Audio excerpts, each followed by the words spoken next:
اللهم اغفرهم وارحمهم ولا تعذبهم ولا تذلهم وبارك مضاجعهم وادخلهم الجنة برحمتك يا ارحم انتہائی افسوسناک ہے، اس کی جتنی بھی مذمت کی جائے کم ہے، اور دہشت گردوں کا پہلے بھی جو ہے یہی ارادہ تھا کہ خیبر پختونخوا کا پاکستان کا امن خراب کیا جائے، اور ابھی بھی وہی ارادہ ہے، اس سے ادھر ادھر کچھ ہے ہی نہیں۔ تو انشاءاللہ تعالی جو ہمارا امن خراب کریں گے، جو پاکستان کا امن خراب کریں گے، وہ ہمارے اور پاکستان کے دشمن ہیں، اور ہم کسی کو ایسا نہیں ہونے دیں گے۔ اور یہاں پر جو ہمارے شہداء ہیں، اللہ تعالیٰ ان کے درجات بلند فرمائے، جو ہمارے زخمی ہیں اللہ تعالیٰ ان کو جلد صحت یاب فرمائے، اور انشاءاللہ تعالیٰ یہ ہمارے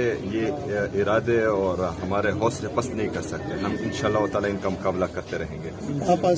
آس پاس میں آپریشن بھی ہو رہے ہیں اور اقدامات بھی ہو رہے ہیں، آپ کا سیکورٹی فورسز کے ساتھ، میرا مطلب یہ کور کمانڈر کے ساتھ، ان لوگوں کے ساتھ کچھ سیکورٹی ایشوز پہ بات چیت ابھی تک ہوئی ہے کہ نہیں؟ دیکھیں جی، میں نے تمام بریفنگ لی ہوئی ہے ہماری پولیس کے پاس، جو ہم آلریڈی صوبائی حکومت ان کے لیے جو ماڈرن اکوپمنٹس ہیں وہ آرڈر کر چکی ہیں، لیکن بدقسمتی سے اس میں تھوڑا ٹائم لگ رہا ہے۔ بلٹ پروف گاڑی آ چکی ہے، اور ہم اپنی پولیس کی مزید کیپیسٹی بلڈنگ بھی کر رہے ہیں، اور انشاءاللہ میں اپنی پولیس کو جتنا چاہتا ہوں وہ ہر قسم کے افراد کے لیے تیار ہیں اور اس کا مقابلہ کر سکتے ہیں، اور انشاءاللہ تعالیٰ وہ اس دہشت گردی کا خاتمہ کریں گے۔